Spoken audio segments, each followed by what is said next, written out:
अस्सलाम वालेकुम। अच्छा भी आज हम देखते हैं एमडी कैट का जो लेक्चर है फोटोसिंथेसिस, जिसके अंदर जो कि बायोएनर्जेटिक का जो हमने पोर्शन स्टार्ट किया हुआ है। तो सबसे पहले हम फोटोसिंथेसिस और उसके रेलेवेंट जितने भी टॉपिक है उसको आज हम क्लियर करेंगे। फोटोसिंथेसिस को बेटा हमने endergonic, anabolic reaction, biological process या रिडॉक्स प्रोसेस का नाम दे सकते हैं।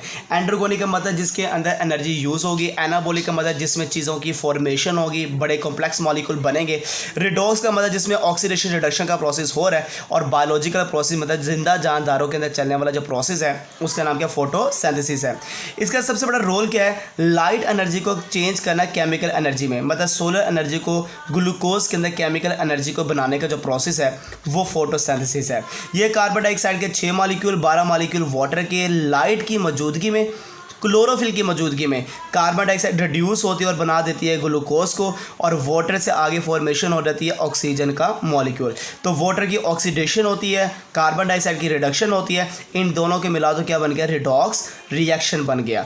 अब ये जो कार्बन डाइऑक्साइड है एयर के अंदर 0.03 से लेकर 0.04% होती है, पर यही जो प्लांट है जो कि ट्रस्टियल इन्वायरमेंट के हैं वो इसी एयर से कार्बन डाइऑक्साइड को यूज़ कर लेते हैं। बट जो पानी में रहने वाले एक्वाटिक प्लांट्स हैं वो डिज़ोल्व फॉर्म में कार्बन डाइऑक्साइड को लेते हैं जो कि कार्बोनेट की शक्ल में मौजूद होती है। तो कोई भी प्लांट जो भी होगा कार्बन डाइऑक्साइड को जो अब्जॉर्ब करता है वो स्टोमेटा से करता है, और स्टोमेटा से ले जाता है गार्ड सेल के अंदर जहाँ पे क्या मौजूद है, क्लोरोप्लास्ट मौजूद है।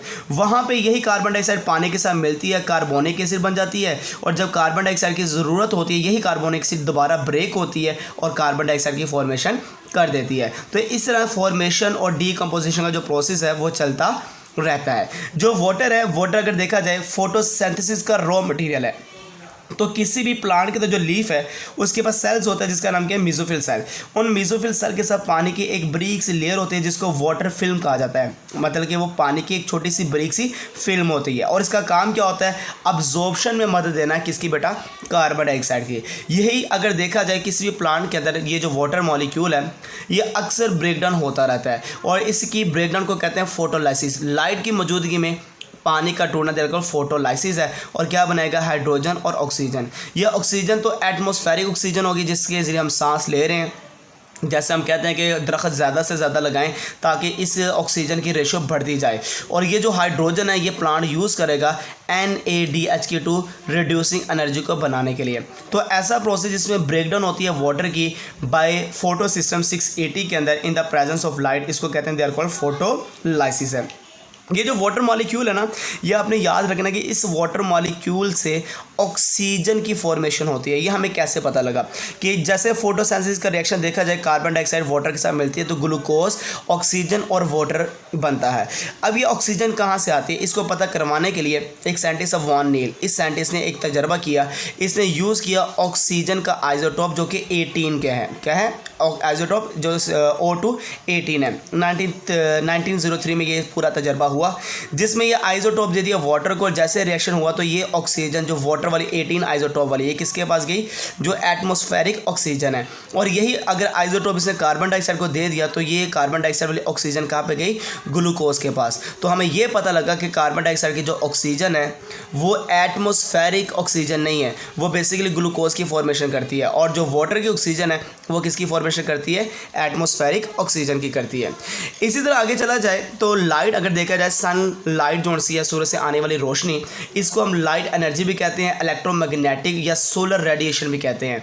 और ये जो सोलर एनर्जी है, लाइट एनर्जी है, इसके अंदर छोटे छोटे पैकेट्स ऑफ एनर्जी होते हैं, और जो पैकेट्स ऑफ एनर्जी है जिससे मिलकर बनती है इलेक्ट्रोमैग्नेटिक रेडिएशन या सोलर रेडिएशन को फोटोन का नाम देते हैं, दे आर कॉल्ड फोटोन है।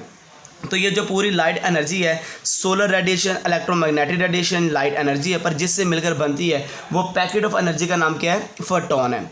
इसी तरह अगर देखा जाए ये जो रेडिएशन आ रही हैं कुछ लॉन्ग वेव वाली होती हैं, कुछ शॉर्ट वेव वाली होती हैं। जो शॉर्ट वेव वाली रेडिएशन है उनमें हाई एनर्जी होती है, और जो लॉन्ग वेव वाली होती है उनमें एनर्जी कम होती है। और सूरज से आने वाली सारी जो रोशनी है, जो सारी जो रेडिएशन है जो आ रही यूनिवर्स के अंदर, full range of electromagnetic radiation in universe, हम उसको नाम देते हैं इलेक्ट्रोमैग्नेटिक स्पेक्ट्रम का नाम देते हैं।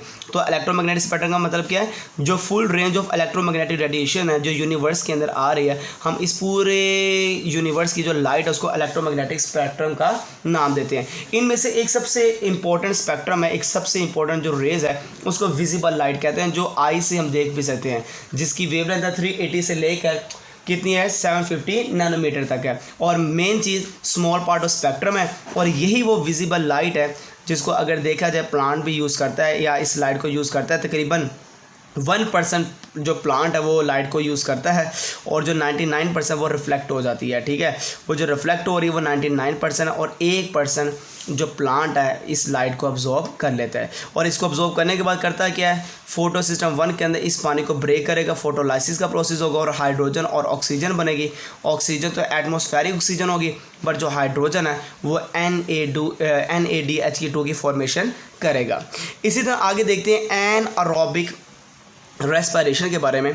आपने रेस्पिरेशन का नाम सुना होगा। रेस्पिरेशन कहते हैं सीरीज़ है, कॉम्प्लेक्स सीरीज़ है ऑक्सीडेशन और रिडक्शन रिएक्शन की। अगर यही ऑक्सीडेशन रिडक्शन का जो प्रोसेस है इनकम्प्लीट होगा या टेक्स प्लेस होगा in the absence of oxygen, तो आप इसको एनएरोबिक रेस्पिरेशन भी कहते हैं, या आप इसको फर्मेंटेशन का नाम भी देते हैं।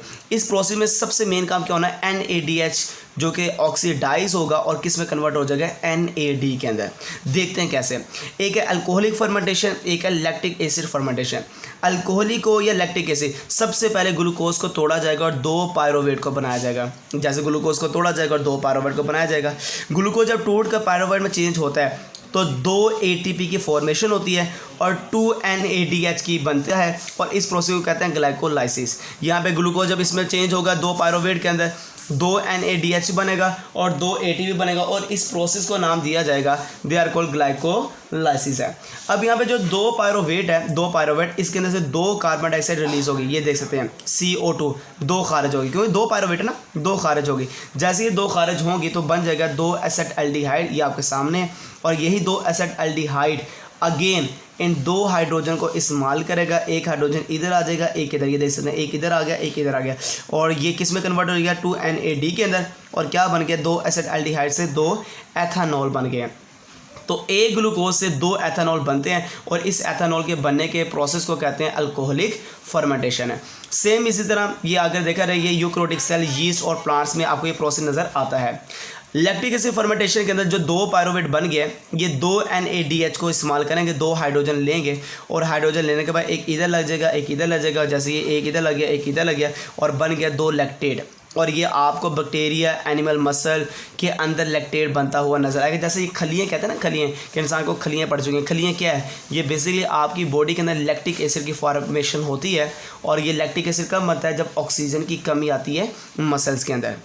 अब हमारे पास अगला एक टॉपिक है जिसका नाम है एरोबिक रेस्पिरेशन। एरोबिक रेस्पिरेशन में पूरा मैं आपको एक छोटा सा एक पूरा स्केच बताता हूँ।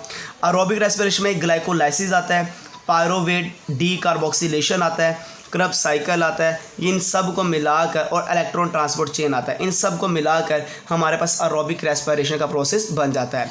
हमने सबसे पहले देखना है, सोर्स में ये आ गया carbon flow, number of NADH और FADH की 2, नंबर ऑफ ATP जो बनते हैं बाय सबस्ट्रेट लेवल फॉस्फोराइलेशन के ज़रिए से, नेट ATP मॉलिक्यूल जो बनेंगे ऑक्सीडेटिव फॉस्फोराइलेशन से, और टोटल नंबर ऑफ ATP कितनी फॉर्मेशन होगी। देखते हैं ज़रा। ग्लाइकोलाइसिस में एक ग्लूकोज का मॉलिक्यूल टूटेगा, 2 पायरोवेट बनेंगे जो 3 कार्बन वाले हैं। इस प्रोसेस में 2 NADH बनते हैं, याद रखिएगा, और इस प्रोसेस में 2 ATP बनते हैं, 2 ATP की फॉर्मेशन होती है, ये आपने याद रखना है। एक NADH की जो एक NADH है ये 3 के बराबर होते हैं ATP के। तो अगर 2 NADH है तो 2 NADH से या 6 ATP बनेंगे या 4 ATP बनेंगे। 6 ATP तो समझ आ गया कि एक NADH 3 के बराबर होता है ATP के, तो 6 बनेंगे तो 4 क्यों कहा गया, ठीक है, क्योंकि 2 जो ATP है वो यूज़ हो जाएंगी। इस वजह से हम यहाँ पे 2 ATP कम लिखेंगे, क्योंकि यूकैरियोटिक के अंदर 4 बनते हैं और प्रोकैरियोटिक के अंदर 6 बनते हैं। ये आपने याद रखना है, यहाँ पे फिर मैं आगे बता भी दूंगा। तो 8 ATP बने किसके अंदर, प्रोक्रियोटिक सेल के अंदर, और यूक्रियोटिक सेल के अंदर कितने बनते हैं, 6 बनते हैं। ये आपने पूरा एक बजट याद रखना है। ग्लाइकोलाइसिस के अंदर टोटल नंबर ऑफ एटीपीज 8 बनते हैं प्रोक्रियोट में, और यूक्रियोट में कितने बनते हैं, 6 बनते हैं। जैसे पायरोवेट आगे ब्रेक हो गया तो क्या होगा, पायरोवेट डीकार्बोक्सिलेशन होगी, तो 2 पायरोवेट से 2 एसिटाइल बनेंगे जो 2 कार्बन वाले हैं, और 2 कार्बन डाइऑक्साइड की फॉर्मेशन होगी। इस प्रोसेस में 2 NADH बनते हैं, और वैसे डायरेक्ट ATP कोई नहीं बनती। इन 2 NADH का मतलब इन 2 NADH से 6 ATP फॉर्मेशन होगी। तो आप कह सकते हैं इस प्रोसेस से टोटल 6 ATP बनेगी पायरोवेट डीकार्बोक्सिलेशन प्रोसेस से। क्रब साइकिल में यही 2 एसिटाइल जो हैं 2 इस्तेमाल होंगे, और इसको ब्रेक किया जाएगा, और इसको ब्रेक करके चेंज होगा, एक साइकिल चलेगा, और 4 कार्बन डाइऑक्साइड बनेंगे। ठीक है, 2 एसिटाइल से 4 कार्बन डाइऑक्साइड, और इस क्रब साइकिल के अंदर 6 NADH बनेंगे और 2 FADH की 2 बनेगी। डायरेक्ट जो ATP बनेगी वो 2 ATP बनेगी, और 6 NADH का मतलब 18 ATP बनेगी 6 NADH से, क्योंकि 3 के बराबर है। एक जो है NADH कितने के बराबर है, 3 ATP के बराबर है। एक FADH की 2, ये याद रखना, 2 ATP के बराबर है।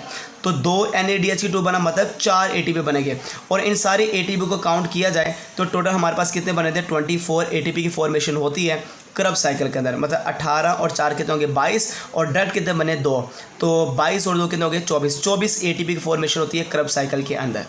अब टोटल देखते हैं तादाद कार्बन फ्लो का, कार्बन डाइऑक्साइड कितने बनती हैं, पूरे एरोबिक रेस्पिरेशन में 6 कार्बन डाइऑक्साइड के मॉलिक्यूल बनते हैं। टोटल कितने NADH FADH की 2 बनती है, ऊपर से काउंट कीजिएगा, 10 NADH बनती है, 2 FADH की 2 बनती है, टोटल जो बनती है। टोटल डायरेक्ट ATP कितने बनी है, 4 ATP बनी है, 2 क्रब साइकिल में और 2 ग्लाइकोलाइसिस में बनी थी। और ये ऑक्सीडेटिव फॉस्फोर रिलेशन से जो हमने ATP बनाई थी NADH की से और FADH की 2 से, टोटल ATPs कितनी बनी है, 34 बनी है। और सबको काउंट कीजिएगा ATPs को, तो 34 और 4 कितना हो गया, 38 हो गया। और 2 मैंने कहा था, या फिर आप ये कह सकते हैं 6 या 8 प्रोक्रियोट में, और यूक्रियोट में कितने हैं, 6 हैं। वो क्यों है अब आपको बता रहा हूँ। 36 ATP बनती हैं यूक्रियोटिक सेल में, 38 बनती है बैक्टीरिया के अंदर। उसकी वजह क्या है, क्योंकि नो ATP कंज्यूम, ATP इस्तेमाल नहीं होती due to absence of mitochondria. Mitochondria नहीं होता तो ATP यूज़ भी नहीं होती, and whole process take place in cytoplasm. तो माइटोकॉन्ड्रिया ना होने की वजह से ATP यूज़ नहीं हुई। इस वजह से 38 बैक्टीरिया के अंदर फॉर्मेशन होती है, और 36 किस में होते हैं, यूक्रियोटिक सेल्स के अंदर होते हैं। जज़ाकल्लाहुल खैर। इस तरह से आगे भी जितने भी लेक्चर्स हैं वो आपको मिलते जाएंगे। ओके बेटा, अल्लाह हाफिज़।